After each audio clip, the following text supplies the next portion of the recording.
ভাগ্য বলে কিছুই নেই, নিজের চেষ্টা ও পরিশ্রমের ওপর সফলতা নির্ভর করে। গুড মর্নিং প্রিয় স্টুডেন্ট। আজকে ক্লাস 10-এর পদার্থের ভৌত ও রাসায়নিক ধর্ম চ্যাপ্টারের মধ্যে যে আমাদের তড়িৎ প্রবাহ ও রাসায়নিক বিক্রিয়া যে পার্টটি রয়েছে, আমরা এই পার্টটি নিয়ে আলোচনা করব। তোমাদের প্রথম যে পরীক্ষাটি হয়েছিল, এই পার্টের আগে যে দুটো পার্ট রয়েছে, যেটা পর্যায় সারণী ও আয়নীয় ও সমযোজী বন্ধন, এটা আমরা ফার্স্ট পরীক্ষার জন্য কমপ্লিট করে নিয়েছি। তারপরে দ্বিতীয় পরীক্ষার জন্য প্রস্তুতি হিসাবে তড়িৎ প্রবাহ ও রাসায়নিক বিক্রিয়াটা নিয়ে আজকে আমরা আলোচনা করব।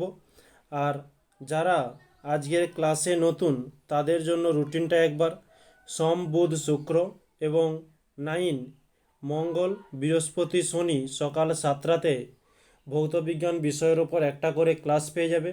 আর যারা আমার প্রতিনিয়ত ক্লাসগুলো করে থাকো, ওই পিডিএফগুলো কোথায় থাকে তা জানো, সেটা আমাদের এই ক্লাসের নিচেই ডেসক্রিপশান বক্সে একটি টেলিগ্রাম লিঙ্ক পেয়ে যাবে। সেখানে যুক্ত হয়ে গিয়েও ওখানে প্রতিনিয়ত ক্লাসের পিডিএফগুলো আপলোড করা হয়ে থাকে।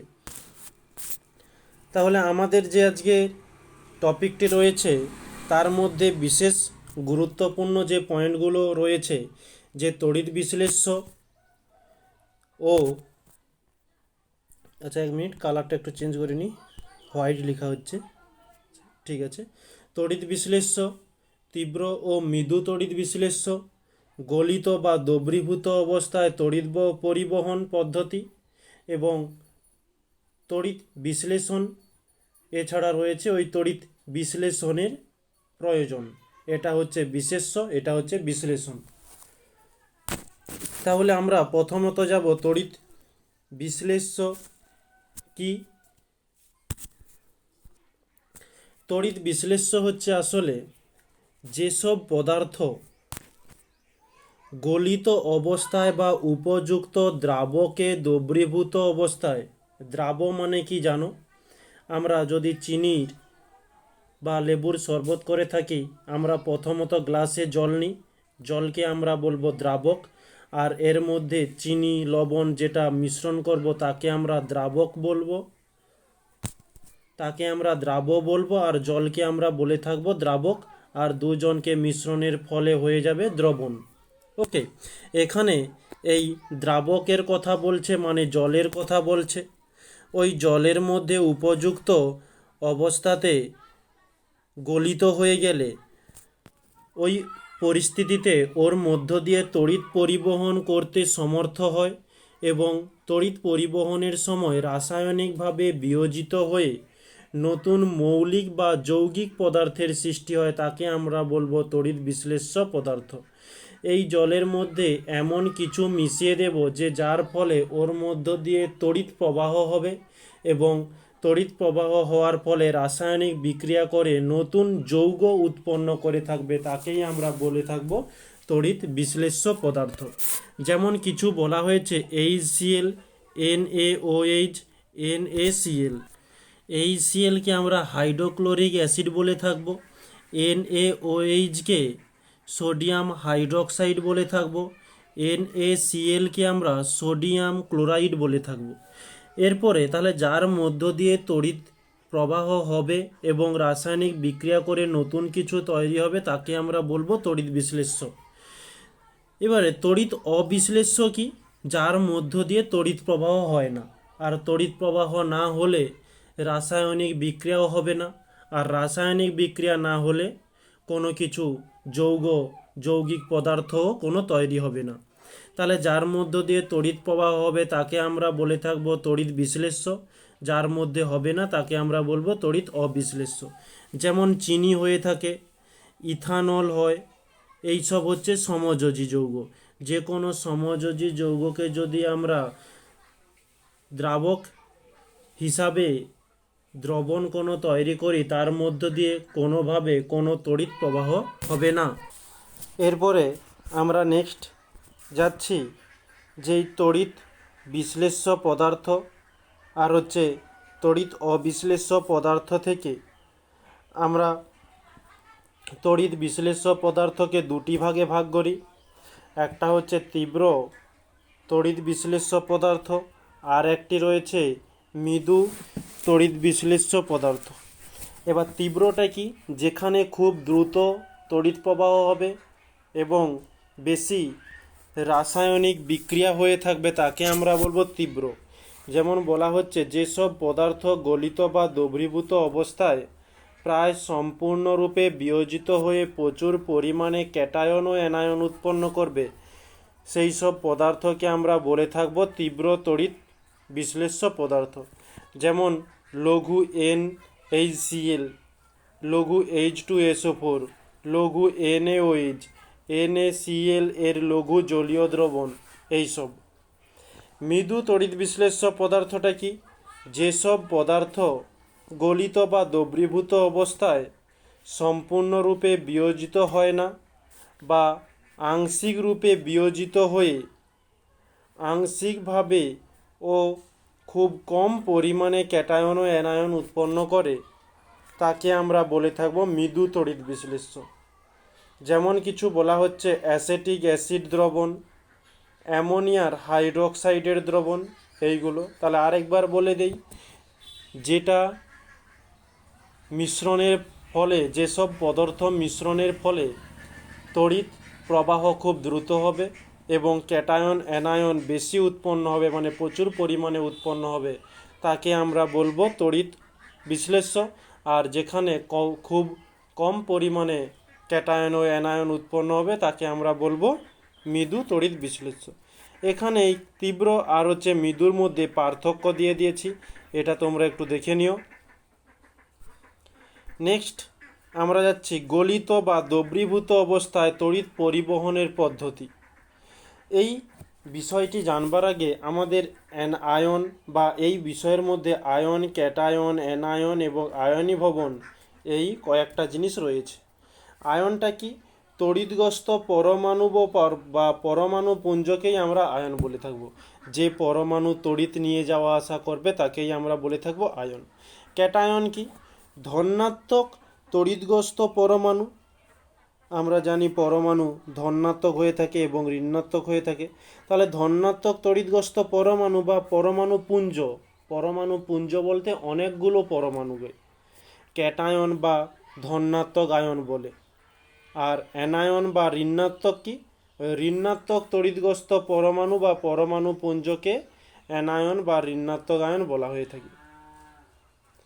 আয়নীভবন কি?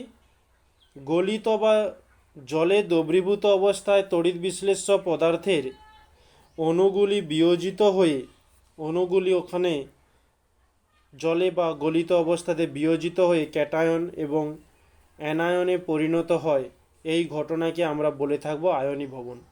তাহলে তরলের মধ্যে দ্রবীভূত হওয়ার ফলে সেখানে সেটা বিয়োজিত হয়ে বা তড়িৎ বিশ্লেষণ করলে সেখান থেকে ক্যাটায়ন ও অ্যানায়ন পরিণত হয়, আর এই ঘটনাকে আমরা বলে থাকবো আয়নীভবন বলা হয়ে থাকে।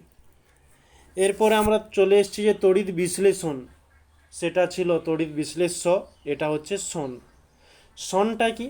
যে পদ্ধতিতে গলিত বা জলে দ্রবীভূত তড়িৎ বিশ্লেষ্য পদার্থের মধ্য দিয়ে তড়িৎ চালনা করে তড়িৎ বিশ্লেষ্য পদার্থের তড়িৎ বিয়োজন ঘটিয়ে নতুন পদার্থ উৎপন্ন হয়, সেই পদ্ধতিকে আমরা বলবো তড়িৎ বিশ্লেষণ।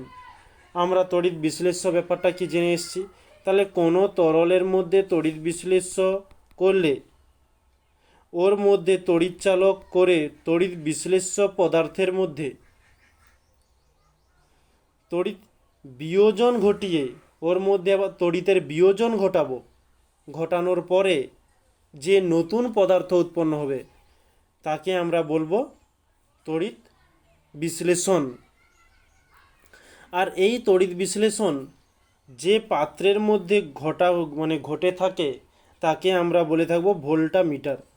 বলা আছে যে পাত্রে গলিত বা জলে দ্রবীভূত তড়িৎ বিশ্লেষ্য পদার্থ রেখে পদার্থটি তড়িৎ বিশ্লেষ্য করা হয় তাকে আমরা বলে থাকবো ভোল্টা মিটার। একে আমরা আরও একভাবে খুব সহজ করে বলতে পারি, যে পাত্রে তড়িৎ বিশ্লেষণ করা হয় তাকে ভোল্টামিটার বলে। আর ওই পাঠের মধ্যে আমাদের কিছু বিশেষ বিশেষ গুরুত্বপূর্ণ জিনিস রয়েছে, যেটা হচ্ছে তড়িৎদ্বার। তড়িৎদ্বারকে তড়িৎ বিশ্লেষণ কোষে বিগলিত বা উপযুক্ত দ্রাবের মধ্যে দ্রবীভূত তড়িৎ বিশ্লেষণের মানের যে দুটি সুপরিবাহী ধাতব দণ্ড, যেমন হচ্ছে কপার, প্ল্যাটিনাম, বা অধাতব যেমন গ্রাফাইট বা গ্লাস, কার্বন দণ্ড আংশিকভাবে নিমজ্জিত অবস্থায় থাকে এবং যে দণ্ডের মধ্য দিয়ে তড়িৎ বিশ্লেষণ দ্রবণে প্রবেশ করে এবং বেরিয়ে যায় তাকেই আমরা বলবো তড়িৎদ্বার। ধরলাম এই একটি পাত্র নেওয়া হয়েছে, এর মধ্যে কিছু দ্রবণ মেশানো হয়েছে। এখানে যে দুটি দণ্ডের মধ্য দিয়ে ব্যাটারির সঙ্গে যুক্ত থাকে ওই দুই দণ্ডকে আমরা বলে থাকব তড়িৎদ্বার। ওকে, এরপরে নেক্সট ওই তড়িৎদ্বারকে আমরা দুভাগে ভাগ করি, একটা হচ্ছে ক্যাথোড আর একটা রয়েছে অ্যানোড। ক্যাথোডটা কি? যে তড়িৎদ্বারটি তড়িৎকোষ ও ব্যাটারির ধনাত্মক মেরুর সাথে যুক্ত থাকে তাকে আমরা ক্যাথোড। আর অ্যানোড কি? যে পদ্ধতিটি তড়িৎকোষ বা ব্যাটারির ঋণাত্মক মেরুর সাথে যুক্ত থাকে তাকে আমরা অ্যানোড বলে থাকি। নেক্সট আমরা যাচ্ছি যে গলিত খাদ্য লবণে NaCl তড়িৎ বিশ্লেষণ। আমরা তড়িৎ বিশ্লেষণটা কি জেনে এসেছি, আর ওই তড়িৎ বিশ্লেষণের মধ্যে যদি NaCl যোগ করা হয় তাহলে আমরা কি পরিবর্তনটি অনুভব করব। এখন আমরা শুরু করতে চলেছি গলিত খাদ্য লবণের তড়িৎ বিশ্লেষণ। একটা তরলের মধ্যে যদি কিছুটা খাদ্য লবণ, আমরা খাওয়ার জন্য যে লবণ ব্যবহার করি সেই লবণ মিশিয়ে সেই তরলের মধ্যে যদি তড়িৎ পরিবহন করা হয় তাহলে কি তড়িৎ পরিবহন সম্ভব না সম্ভব নয় সেটা আমরা এখন জানব। তাহলে এর মধ্য দিয়ে তড়িৎ পরিবহন সম্ভব কিভাবে? এর মধ্যে রাসায়নিক বিক্রিয়া ঘটে থাকে। সেই বিক্রিয়াটা কি? যে গলিত খাদ্য লবণ বিয়োজিত হয়ে খাদ্য লবণের সংকেত NaCl, ওটা বিয়োজিত হয়ে Na+ হয় এবং Cl- হয়ে যায়। প্লাস কখন হবে? যখন ইলেকট্রন অন্য কারো কাছ থেকে নিবে তখন প্লাস হবে, আর Cl- যখন নিজে ইলেকট্রন ছেড়ে দিবে তখন হচ্ছে মাইনাস। তাহলে এই হয়ে গেল, তাহলে Na+ এবং Cl বিয়োজন হয়ে গেল। এখন তড়িৎদ্বারদ্বয়ের মধ্যে গলিত NaCl এর মধ্যে তড়িৎ চালনা করলে Na+ আয়ন, মানে যেহেতু এটা ইলেকট্রন দিয়ে দিয়েছে তাহলে প্লাস হয়েছে, তাই এটা অ্যানোড পাতের সঙ্গে যুক্ত হবে। আর Na+ আয়ন একটি ইলেকট্রন গ্রহণ করে আধান মুক্ত করে। তাহলে এই সোডিয়ামটি আরও একটি ইলেকট্রন আধান গ্রহণ করেছে, গ্রহণ করার পরে এটি আধান মুক্ত করে ওটা হচ্ছে ক্যাথোড সোডিয়াম উৎপন্ন হয়। তাই এখনই বলে এলাম যে গ্রহণ যে করবে মানে যে নিয়ে নিবে সে হচ্ছে প্লাস হবে, আর যে ছেড়ে দিবে মানে বর্জন করবে সে মাইনাস হয়ে যাবে। তাহলে সোডিয়াম প্লাস হয়েছে, এটা তাহলে একটা ইলেকট্রন গ্রহণ করেছে।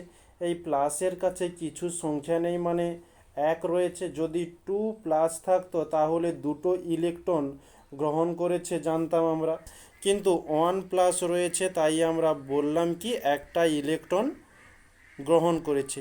তাহলে এটা সোডিয়ামের কাজ মিটে গেল। ক্লোরিন কি করেছে? Cl, এটা হচ্ছে মাইনাস, এটা হচ্ছে একটি ইলেকট্রন বর্জন করে অ্যানোড প্রান্তে মানে অ্যানোড পাত্রে অ্যানোডে ক্লোরিন উৎপন্ন করেছে। ওটাই এখানে বিক্রিয়া হিসাবে দিয়েছে। সোডিয়াম প্লাস ছিল, একটি ইলেকট্রন নিয়েছে তাই মানে গ্রহণ করেছে তাই এটা Na হয়ে গিয়েছে। আর Cl- এটা হচ্ছে একটি ইলেকট্রন ছেড়েছে তাই ইলেকট্রনের সঙ্গে সমানে মানে তীর চিহ্নের এদিকে ইলেকট্রন দিয়েছে।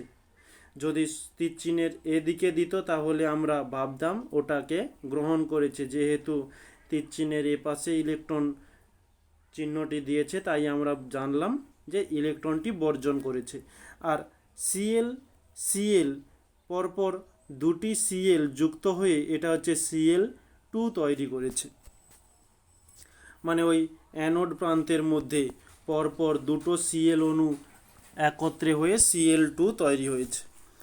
নেক্সট, জলের মধ্যে তড়িৎ বিশ্লেষণ, সেটা আমরা সোডিয়াম মানে NaCl মানে সাধারণ লবণ জলের মধ্যে দিয়ে তার মধ্যে তড়িৎ পরিবহন লক্ষ্য করেছি, এটা হচ্ছে জলের মধ্যে আমরা জানব।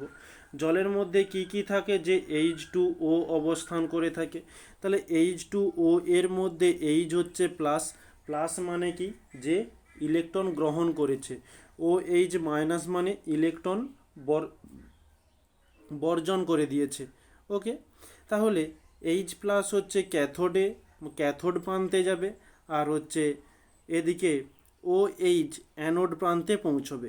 ক্যাথোড প্রান্তে কি বলছে, H প্লাস আয়ন ক্যাথোড থেকে একটি ইলেকট্রন গ্রহণ করে H-এ পরিণত হলো, মানে এই হচ্ছে H, তার সঙ্গে একটা ইলেকট্রন গ্রহণ করে তৈরি হলো কি সিম্পল H।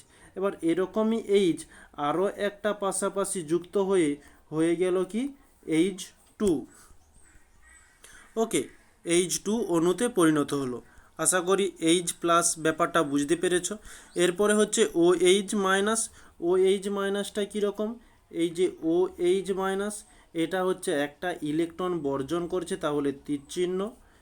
ঠিক এখানে আমরা এই যে বিক্রিয়াটি কোথায় রয়েছে, আচ্ছা এখানে হচ্ছে তীর চিহ্ন, সে পাশে আমরা প্লাস ইলেকট্রন করেছিলাম, এখানে দেখো তীর চিহ্নের অপোজিটে ইলেকট্রনটি দিয়েছে, তাই আমরা এখানে মাইনাস করেছি। এটাও কিছু সমস্যা নেই, একই ব্যাপার, সমানের সেদিকে ছিল প্লাস ছিল, এদিকে এসতে মাইনাস হয়ে গেছে। ওকে, আচ্ছা এখানেও ঠিক একই রকম OH মূলক ছিল, তাহলে OH চলে এলো, এর সঙ্গে আরও একটা OH যুক্ত হলে তাহলে কি তৈরি হবে, O2H2। তাহলে আমরা জলের সংকেত কি জানি, যে H2O হয়ে গেল, তাহলে এই O2H2 থেকে H2O চলে এসেছে, কিন্তু আরও একটা অক্সিজেন থেকে গিয়েছে, কারণ কি O2 ছিল, এখানে আমরা O একটি নিয়েছি, আর তাহলে আরও একটি অক্সিজেন মানে O থেকে গিয়েছে। এখানে বলাই হয়েছে দুটি OH মূলক যুক্ত হয়ে একটি অণু জল তৈরি হলো, মানে H2O তৈরি হলো, এবং ও পরমাণু উৎপন্ন হলো, তাহলে এই যে অক্সিজেন পরমাণু উৎপন্ন হয়েছে। দুটি অক্সিজেন পরমাণু যুক্ত হয়ে O2 গঠন করে। আবার ঠিক একই রকমের অক্সিজেন, আগেরটার মতো অক্সিজেন আরও একটি অক্সিজেন যুক্ত হয়ে তৈরি হয়ে গেল কি O2। এখানে দেখো চিত্রের মাধ্যমে দেওয়া রয়েছে O2 এবং H2, আর এই H2 এবং O2 এর মধ্যে আয়তনের অনুপাত হবে 1:2 হয়ে থাকে। আর বিক্রিয়াগুলো দেওয়াই রয়েছে ক্যাথোড আর অ্যানোড হিসাবে। এখানে পরীক্ষাতে কীরকম কোশ্চেন আসে, বলে দেয় যে জলে তড়িৎ বিশ্লেষণ করে তার ক্যাথোডে কি বিক্রিয়া এবং অ্যানোডে কি বিক্রিয়া হবে তা লেখো, 2 নম্বরে দিয়ে দেয়। এবার এখানেও আরও বলতে পারে লং কোশ্চেন হিসাবে যে জলের তড়িৎ বিশ্লেষণটি ব্যাখ্যা করো এবং বিক্রিয়াটাও তার সঙ্গে লিখে দেবে। তাহলে এখানে ঠিক এই টপিকটাই করতে হবে, ছবি কিছু দেওয়ার দরকার নেই, শুধু এমনি ভাষাটাকেই তোমরা লিখবে। নেক্সট আমরা আসছি তো কপার তড়িৎদ্বারের সাহায্যে কপার সালফেটের দ্রবণের তড়িৎ বিশ্লেষণ। ঠিক একই রকমের যে দুটো উদাহরণ দিয়ে দিলাম, ঠিক সেই রকমই বলা হয়েছে। কপার এখানে হচ্ছে দুটো ইলেকট্রন গ্রহণ করবে, তাই দেখো Cu2+ এর সঙ্গে দুটো ইলেকট্রন যোগ করা হয়েছে, যেটা হচ্ছে Cu হলো। আর হচ্ছে Cu এদিকে অ্যানোডে দুটি ইলেকট্রন ছাড়বে, মানে দুটি ইলেকট্রন ত্যাগ করে দিবে, ত্যাগ করে হয়ে গেল Cu2+। ওকে, তাহলে তোমরা এখানে কপার সালফেটটাও দেখে নিতে পারো, একই রকমের রয়েছে। নেক্সট, তড়িৎ বিশ্লেষণের প্রয়োজন। আমরা তড়িৎ বিশ্লেষণ কেন করব সেটা আমরা এখন জানব। আর তড়িৎ বিশ্লেষণ করবার আগে আমাদের যেটা প্রয়োজন, যে তড়িৎ লেপন জিনিসটা কি। তড়িৎ বিশ্লেষণ পদ্ধতিতে তড়িৎ বিশ্লেষণ পদ্ধতি সেটা কি আমরা জেনেছি। রাসায়নিকভাবে অধিক সক্রিয় কোনো ধাতব বস্তু বা ধাতু সংকর তৈরি কোনো বস্তুর ওপর কম সক্রিয় অন্য কোনো ধাতুর প্রলেপ দেওয়াকে তড়িৎ লেপন বলা হয়ে থাকে। তাহলে একটা ধাতুর ওপর আর একটা ধাতুর প্রলেপ দিয়ে দেওয়া মানে উপরে হালকা পাতলা করে আস্তরণ দিয়ে দেওয়াকে আমরা বলে থাকবো তড়িৎ লেপন। এই তড়িৎ লেপনের উদ্দেশ্যটা কি, কেন আমরা তড়িৎ লেপন করব? আমরা জানি আমাদের যে বাড়িতে দরজা জানালা লোহার যেসব জিনিসপত্র থাকে তাতে যাতে না মরচে ধরে তার জন্য ওর উপরে একটা কালার করে থাকি, তাহলে আমরা বলতে পারি ওটা হচ্ছে একরকমই প্রলেপ করা হয়েছে। কিছু উদ্দেশ্য হিসাবে এখানে বলে দিই যে ধাতব বস্তুকে জল, বায়ু, বিভিন্ন রাসায়নিক পদার্থ প্রভৃতির ক্রিয়া থেকে রক্ষা করার জন্য এবং তাদের স্থায়িত্বর জন্য তড়িৎ লেপন করা হয়। যেমন মরিচা পড়া থেকে রক্ষা করার জন্য লোহার জিনিসের ওপর নিকেল, দস্তা, টিন ধাতুর প্রলেপ দেওয়া হয়। ওকে, আর জিনিসপত্রের সৌন্দর্য বৃদ্ধি করার জন্য তড়িৎ লেপন করা হয়। যেমন পিতলের গহনার ওপর সোনার প্রলেপ দিলে তার আকর্ষণটা আরও বেড়ে যায়। তাহলে তড়িৎ প্রলেপটাই কীরকম, একটা গদা বাংলা ভাষায় বলে দেই, কোনো বস্তুর ওপর হালকা সেই বস্তুটিকে সুরক্ষিত রাখার জন্য যে একটি আস্তরণ দেওয়া হয়ে থাকে তাকেই আমরা বলে থাকবো তড়িৎ লেপন। আর এটা কেন ব্যবহার করব সেটাও দিয়ে দিয়েছি। এখানে তোমাদের কিছু অনেকগুলো 2-3টে বই ঘাঁটার পরে ঠিক মূলত যেটা খুব ভালো কিছু দেওয়া রয়েছে সে জিনিসটাকেই তোমাদের সামনে তুলে ধরা হয়। এখানেও আজকেও তেমন তুলে ধরা হয়েছে। আর যেটা একটু সমস্যা হয়ে থাকে সেটা তোমাদের খাতার মধ্যে লিখে পিডিএফের মধ্যে অ্যাটাচ করে দিই। তাহলে এখানে আমাদের তড়িৎ লেপনটা সম্পর্কে মোটামুটি জানা গেল। এরপরে নেক্সট যাই, যে তড়িৎ লেপনের কিছু পদ্ধতি রয়েছে, যাকে তাকে প্রলেপ দিয়ে দিলে তো আর চলবে না। বলা হয়েছে যে বস্তুর ওপর তড়িৎ লেপন করতে হবে তাকে লঘু ক্ষার, অ্যাসিড দ্রবণ ও জলে দিয়ে ধুয়ে পরিষ্কার করে নিয়ে ওই দ্রবণটিকে ভোল্ট মিটারে ক্যাথোড রূপে ব্যবহার করা হয়। তাহলে যে বস্তুটির ওপর তড়িৎ লেপন করব তাকে লঘু ক্ষার ও অ্যাসিড এবং জলের মধ্যে খুব পরিষ্কারভাবে ধুয়ে নিতে হবে। ভোল্টামিটার বলতে যেই পাত্রের মধ্যে তড়িৎ বিশ্লেষণ করা হয় তাকে ভোল্টামিটার বলা হয়, এটা আমরা আগেই জেনেছি। বলছে যেই পদার্থের উপর প্রলেপ দিতে হবে সেই পদার্থটিকে অ্যানোড রূপে ব্যবহার করা হয়। যার উপর প্রলেপ করব সেটা হচ্ছে অ্যানোড। আর ভোল্টামিটারে যে পদার্থের প্রলেপ দেওয়া হবে সেই পদার্থের জলে দ্রাব্য লবণের দ্রবণ তড়িৎ বিশ্লেষ্য পদার্থ রূপে কাজ করবে। মানে যেটাকে প্রলেপ দেওয়া হবে সেই প্রলেপ দেওয়া পদার্থটি জলে দ্রাব্য লবণের সঙ্গে তড়িৎ বিশ্লেষ্য পদার্থ রূপে আমরা ব্যবহার করব। আর দ্রবণের মধ্য দিয়ে তড়িৎ প্রবাহ পাঠালে অ্যানোডের ধাতু ক্রমশ কম ক্ষয় হয় ও ক্যাথোডে ঝোলানো বস্তুগুলির ওপর ওই বস্তুর প্রলেপ দেওয়া হয়ে থাকে। তাহলে আমরা এটুকু এখানে জানলাম যে যেটার ওপর প্রলেপ দেব সেটাকে আমরা ক্যাথোড হিসাবে ব্যবহার করব। ওকে, নেক্সট আমরা যাই তামার প্রলেপ, নিকেলের প্রলেপ দিয়ে কিছু উদাহরণ দেওয়া হয়েছে। যে লোহার দ্রব্যে তামার প্রলেপ দিতে হলে লোহার দ্রব্যকে আমরা ক্যাথোড রূপে ধরব এবং ওই যে তামা রয়েছে তামাকে আমরা অ্যানোড রূপে ধরব। তাহলে যার মধ্যে প্রলেপ দেব তাকে ক্যাথোড আর যেটা প্রলেপ করব তাকে আমরা অ্যানোড হিসাবে ধরব। তার বিক্রিয়া একটা দেওয়া রয়েছে, এটা যেহেতু তামার প্রলেপ দেওয়া হয়েছে কপার সালফেটের সঙ্গে Cu2+ আর প্লাস SO4 2-, এটা হচ্ছে একটা বিক্রিয়ার মাধ্যমে ক্যাথোড আর অ্যানোড হিসাবে তুলে ধরা হয়েছে। আর এখানে তড়িৎ বিশ্লেষ্য হিসাবে কপার সালফেট জলীয় দ্রবণ ব্যবহার করব। এরপরে নিকেলের প্রলেপ দেওয়ার সময় পিতল বা লোহার মধ্যে যদি প্রলেপ দেওয়া হয় তাহলে লোহা আর পিতল হয়ে যাবে ক্যাথোড, আর নিকেলকে যেহেতু প্রলেপ দিচ্ছি তাহলে নিকেল হয়ে যাবে অ্যানোড।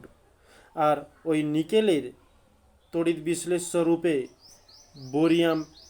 বোরিক অ্যাসিড আমরা ব্যবহার করব, বোরিক অ্যাসিড মিশ্রিত নিকেল সালফেট ব্যবহার করে থাকবো। এর বিক্রিয়াটা দেওয়া হয়েছে। এখান থেকে পরীক্ষাতে প্রশ্ন আসে যে নিকেলের প্রলেপ দেওয়ার জন্য তড়িৎ বিশ্লেষ্য রূপে আমরা কি ব্যবহার করব? বোরিক অ্যাসিড মিশ্রিত নিকেল সালফেট ব্যবহার করব। তামার প্রলেপ দেওয়ার জন্য আমরা কি ব্যবহার করব? কপার সালফেট ব্যবহার করব। এভাবে তোমাদের পরীক্ষাতে শর্ট কোশ্চেন দিয়ে থাকে। সেই হিসাবে তোমাদের একটা তালিকা তুলে ধরেছি যে নিকেলের জন্য পটাশিয়াম আর্জেন্টোসায়ানামাইড ব্যবহার হয়ে থাকে, সোনার জন্য পটাশিয়াম অ্যারোসানামাইড ব্যবহার করা হয়, ক্রোমিয়ামের জন্য ক্রোমিক সালফেট ও ক্রোমিক অ্যাসিড ব্যবহার হয়ে থাকে, আর কপারের প্রলেপের জন্য কপার সালফেট প্রয়োগ করা হয়। তাহলে এই ছকটা তোমরা অবশ্যই মনে রাখবে। এরপরে আমরা যাচ্ছি যে ধাতু নিষ্কাশন। কিভাবে এই তড়িৎ বিশ্লেষণের মাধ্যমে কোনো ধাতুকে নিষ্কাশন করব, মানে ধাতুকে পরিষ্কার করা যায়। এখানে তড়িৎদ্বার ক্যাথোড আর অ্যানোড হিসাবে লোহা বা স্টিল দিয়ে তৈরি আয়তাকার একটা টাংস্টেনের ভেতর দিয়ে গ্রাফাইট বা গ্যাস কার্বনের আস্তরণ থাকে। একে ক্যাথোড রূপে ব্যবহার করা হয়। এই ট্যাঙ্কের মধ্যেই তড়িৎ বিশ্লেষ্য পদার্থটি নেওয়া হয়ে থাকে। তড়িৎ বিশ্লেষণের মধ্যে অনুভূমিক কপার দণ্ডের সাহায্যে ঝোলানো কয়েকটি গ্রাফাইট দণ্ড অ্যানোড রূপে ব্যবহার করা হয়। আর এই তড়িৎ বিশ্লেষ্য হিসাবে 60% কায়োলাইট, 20% ফুডস্পার, 20% বিশুদ্ধ অ্যামোনিয়া, এদেরকে 900 থেকে 950 ডিগ্রি সেলসিয়াস তাপমাত্রাতে তড়িৎ বিশ্লেষণ হিসাবে ব্যবহার করা হয়। এর বিক্রিয়া কিছু দেওয়া হয়েছে, এটা তোমরা দেখে নিতে পারো। ওকে, নেক্সট আমরা কপার বিশুদ্ধকরণে চলে এসেছি। কপার বিশুদ্ধকরণ ঠিক একই রকমের। এখানে তোমাদের এই অ্যালুমিনিয়াম নিষ্কাশন, এটা কিন্তু ইম্পর্টেন্ট রয়েছে, এটা তোমরা দেখে নিও। আর অবশ্যই তোমরা এটা দেখে রাখবে, কারণ এটা খুব ইম্পর্টেন্ট রয়েছে। আচ্ছা, তোমাদের এখানে এই বিক্রিয়া তিনটিকে আমি একটু বুঝিয়ে দিই যাতে তোমাদের কিছু সমস্যা না হয়। আমরা যেহেতু অ্যালুমিনিয়াম নিয়েছি, অ্যালুমিনিয়ামের রাসায়নিক নাম হচ্ছে অ্যালুমিনিয়াম অক্সাইড, তাই Al2O3 এটা হচ্ছে অ্যালুমিনিয়াম বা অ্যালুমিনার সংকেত হয়ে থাকে। একে যদি আমরা ভাঙি তাহলে আমরা যেটি পাবো, এই Al আমরা জানি যোজ্যতা যে যার অপোজিটের পাশে থাকে, তাহলে Al এর হচ্ছে 3 হবে আর অক্সিজেনের হচ্ছে 2 হয়ে থাকবে। তাহলে Al এর হচ্ছে এই যে Al3+, মানে Al 3টি ইলেকট্রন দিয়ে দিয়েছে, আর অক্সিজেন 2টি ইলেকট্রন, না সরি একটু, এই অ্যালুমিনিয়াম 3+ রয়েছে, মানে অ্যালুমিনিয়াম হচ্ছে 3টি ইলেকট্রনকে গ্রহণ করেছে আর অক্সিজেন হচ্ছে 2টি ইলেকট্রনকে বর্জন করেছে। তাহলে আমাদের বিক্রিয়াটি হয়ে গেল Al2O3,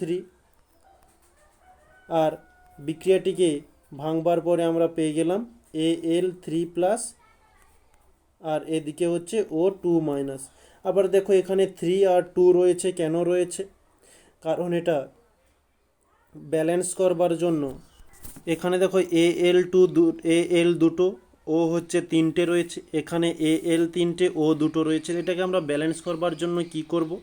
আমরা যদি এই ওর সামনে 3 এবং অ্যালুমিনিয়ামের সামনে 3 এবং এখানে যদি আমরা 3 দিয়ে দিই তাহলে ব্যালেন্সটা দেখো, অ্যালুমিনিয়াম হচ্ছে 3 দুগুণে 6, তাহলে অ্যালুমিনিয়াম এদিকে 6টি আর এদিকে হচ্ছে, আচ্ছা এখানে 3 দিয়েছি, এখানে 2 হবে, তাহলে 3 দুগুণে 6টি অ্যালুমিনিয়াম পটে গেল।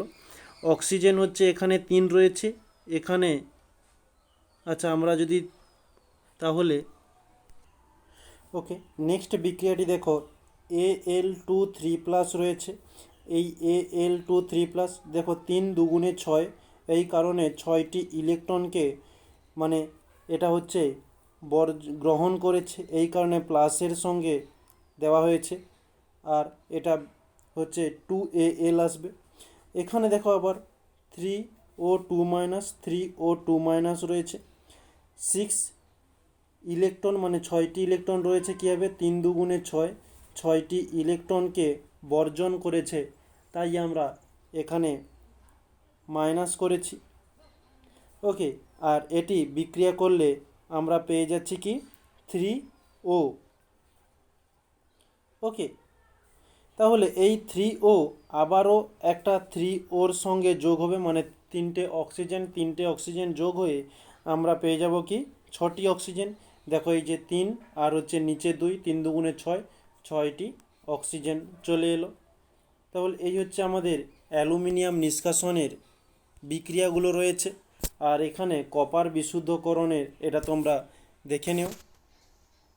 আর এই তড়িৎ বিশ্লেষণের প্রয়োগ, যেটা আমাদের টপিকের মধ্যে ছিল, কেন কখন প্রয়োগ করব। তড়িৎ বিশ্লেষণের সাহায্যে তীব্র তড়িৎ ধনাত্মক ধাতু যেমন sodium, potassium, calcium, magnesium, aluminium নিষ্কাশন করা হয়। কয়েকটা ধাতু যেটা হচ্ছে তামা, রূপা ইত্যাদি ধাতুর শোধনে তড়িৎ বিশ্লেষণ পদ্ধতি প্রয়োগ করা হয়। তড়িৎ লেপনেও বা ইলেকট্রোপেটিং পদ্ধতিতে তড়িৎ বিশ্লেষণের সাহায্য করা হয়ে থাকে। এই পদ্ধতির দ্বারা বিভিন্ন মৌলের তুল্যাঙ্ক ভারও নির্ণয় করা হয়। আর তড়িৎ বিশ্লেষণ পদ্ধতির সাহায্যে হাইড্রোজেন, অক্সিজেন, ক্লোরিন এবং সোডিয়াম হাইড্রোক্সাইড শিল্প উৎপাদনের জন্য ব্যবহার হয়ে থাকে। ওকে, তাহলে আজকের টপিকে আমাদের মোটামুটি যা কিছু ছিল প্রায় আমরা সব কমপ্লিট করলাম। এরপরে তোমাদের ঠিক শেষে প্রতিনিয়ত যেমন একটা কোশ্চেন দেওয়া হয় যে সোনার প্রলেপ হিসেবে কি ব্যবহার করা হয়ে থাকে, সেটা তোমরা অবশ্যই কমেন্ট বক্সে কমেন্ট করে জানিও। তাহলে আজকের ক্লাসটি মোটামুটি এই পর্যন্ত ছিল আমাদের বিষয় ওয়াইজ। যদি তোমাদের ভালো লাগে বা যদি কিছু সমস্যা হয়ে থাকে তোমাদের এই ক্লাসের মধ্যে, অবশ্যই কমেন্ট বক্সে তোমরা জানিও, আমি অবশ্যই তার সমস্যার সমাধানগুলো আনবো। আর এই পিডিএফটি তোমরা ভিডিওর বা এই ক্লাসের ডেসক্রিপশন বক্সে একটি টেলিগ্রাম লিঙ্ক পেয়ে যাবে, ওতে যুক্ত হয়ে গেল। আজকে আমাদের 28 তারিখ বা 28 বলছি, আজকে হচ্ছে আমাদের 22 তারিখ রয়েছে। 22 তারিখের ঠিক ক্লাস শেষ হওয়ার কিছুক্ষণ পরেই তোমরা পিডিএফটি টেলিগ্রাম চ্যানেলে পেয়ে যাবে। ওকে, সবাই তাহলে ভালোভাবে পড়াশোনা করো। আজকের ক্লাসটি এখানেই রাখলাম। সবাইকে থ্যাংক ইউ বলে রাখছি ক্লাসটি।